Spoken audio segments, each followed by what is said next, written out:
And welcome back to the George R. Brown, easy for me to say, Convention Center in Houston, Texas for the Texas High School Coaches Association Convention. I'm Jay Riley, and I'm joined right now with the head coach of the McCollum Cowboys, Greg Uzzell. Get that right? Matt Matt, Uzzell. Yeah. Well, here I was focusing yeah. on the last name, and I got That's all right.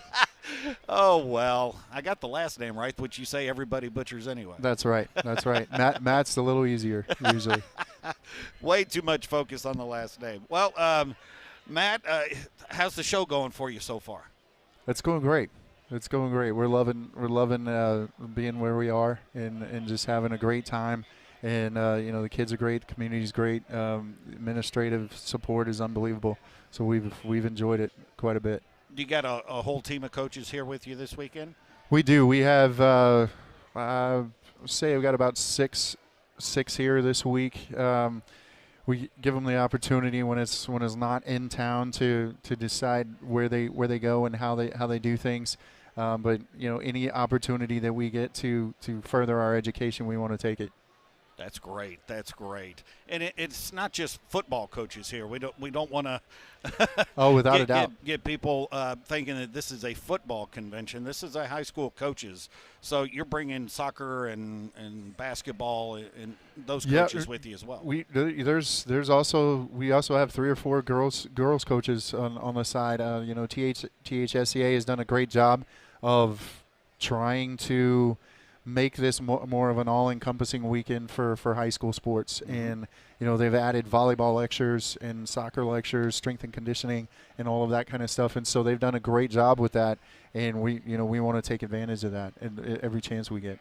Well, we do realize that football is right around the corner, and for a lot of coaches, this is the kickoff right here. They come to the convention, and then it's steady as she goes all the way through the end of the football season. That's right. How's your summer program working out? It's a pretty good gauge that if you've got good attendance and intensity and all that in the summer program, you probably are going to have some good focus and intensity in the season. That's right. We've got a great group of kids. Really, I can't even say football players because we've got some volleyball girls and some basketball kids and some other people up there going through the strength and conditioning camp, and they're working really hard.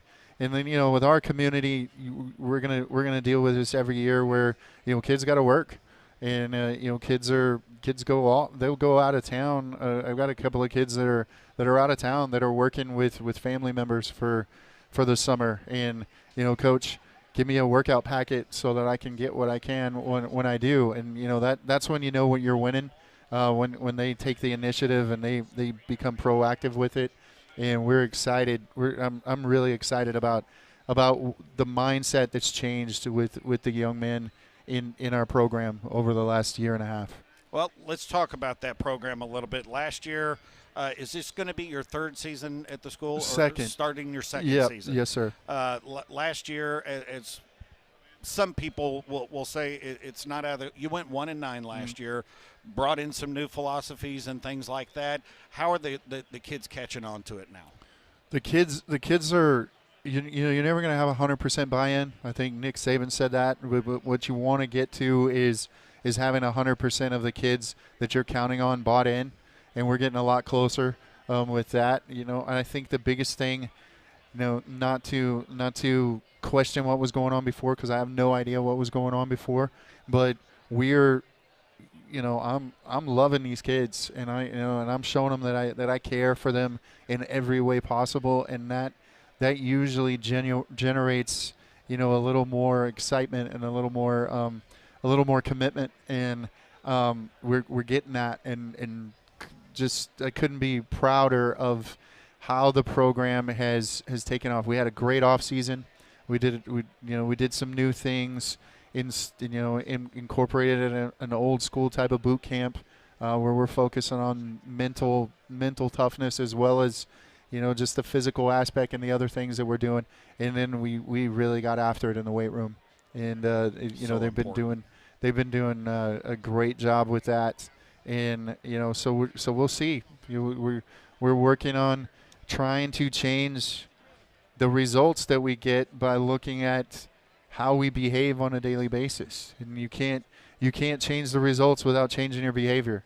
And, we talk all the time about, doing things over and over, expecting different results is doing the same thing over and expecting different results is the definition of insanity. So Absolutely. if we don't like where we are, we need to change what we do. And to change what we do, we need to change how we believe that this program operates. Because you're going to do what you believe, Right. and so that, we spend a whole lot of time focusing on what we believe in, that's going to drive how we operate, and hopefully that's going to over time change results. You have to prepare to win. Without a doubt. You got to do the prep work, and it sounds like your off-season program has shown you at least the kids are ready to come in and do the work. Yeah, and I would almost say, instead of preparing to win, you got to prepare to compete first. Okay. And competing with yourself is the toughest thing, because there's always going to be somebody that lines up on the other side of you, but you can't control them. You can only control you, and you can only control how well you perform. And whether or not you're better than that guy on the other side, you may not be able to control it in that situation.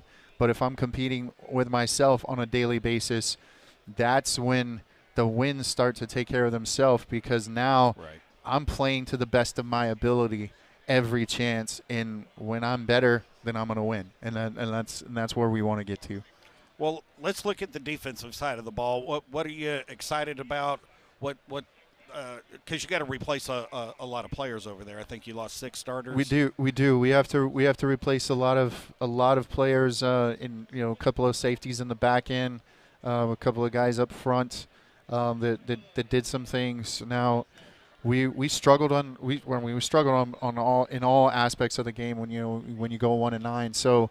So replacing those guys, really excited about the young guys that we have coming in that are more bought into the system and how we move forward. Our defensive coordinator, Isaac Gutierrez, has done a great job growing from year 1 as a defensive coordinator to going into year 2.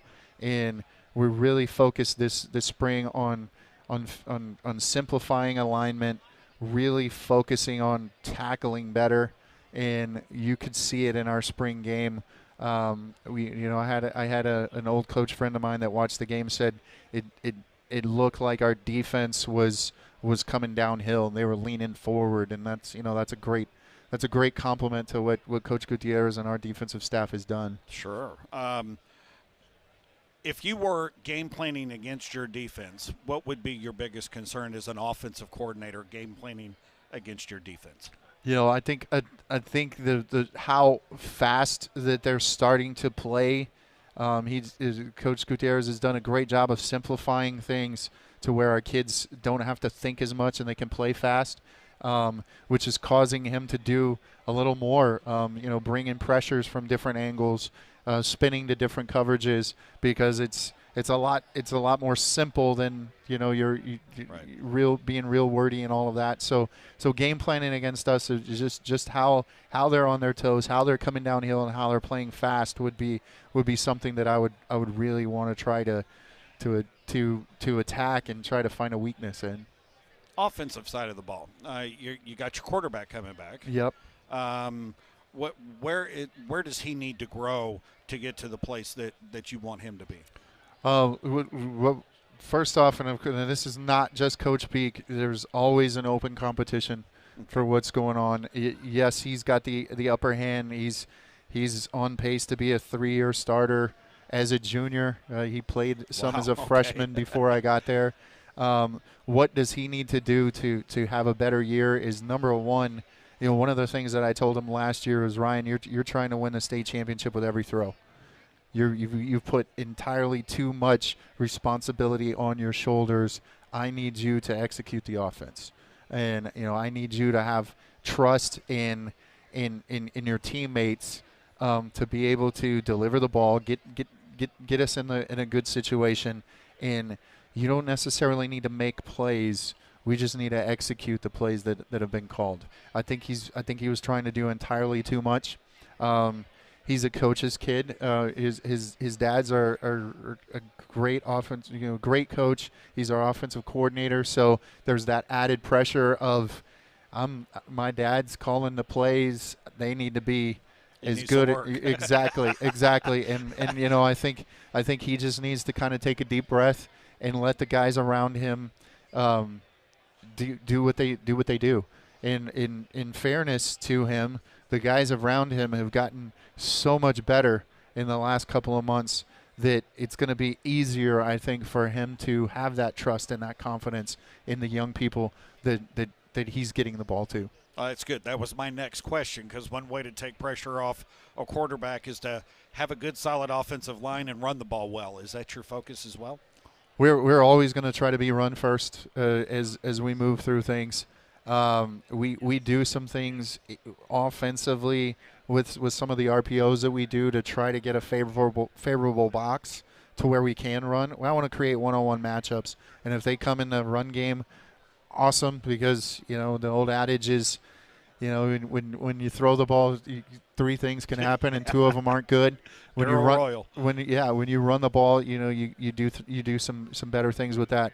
But we're gonna do what we can with what the defense has given us, and we've got a couple of young kids that are going to compete for that quarterback job. But if they don't get it, they're too good of football players not to be on the field, and so we've got a chance where one of them would probably be our starting running back if he's not the quarterback, and the other one is probably going to be a starting receiver for us if it shakes out to where Ryan keeps the job that he's had for 2 years, and those guys are now going to become playmakers that we can try to get the ball to in a situation where they're growing as possible quarterbacks for the future, but they're learning and they're getting experience on a Friday night playing and making plays.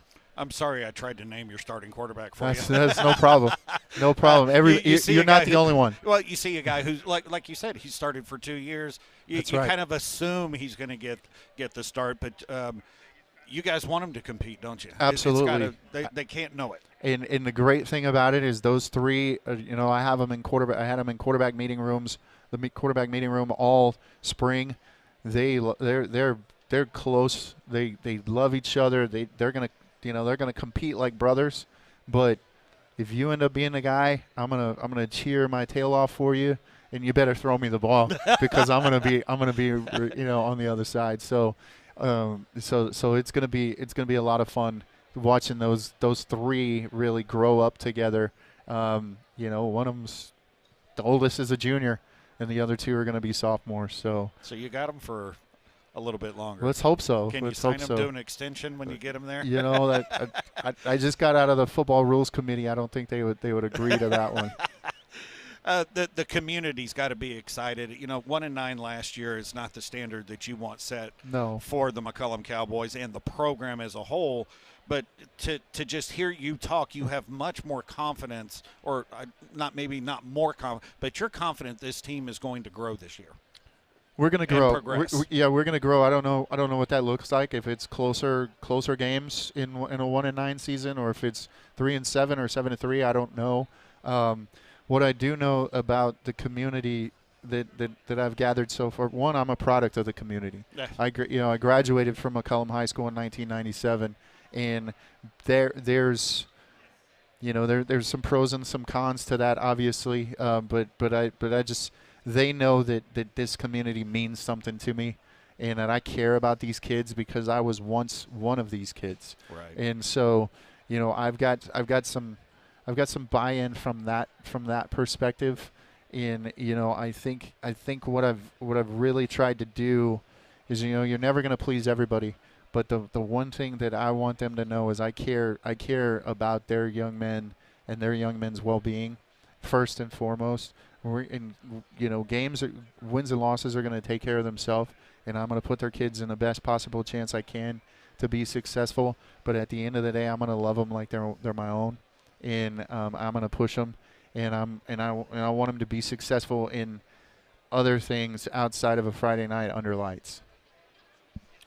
It's always a better time in San Antonio football when the McCollum Cowboys, the Harlandale Indians are playing well.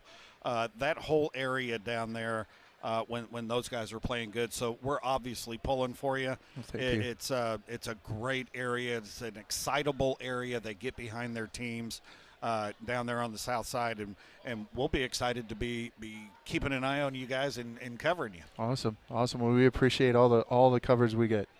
Head coach of the McCollum Cowboys, Greg, no kidding, Matt Uzzell.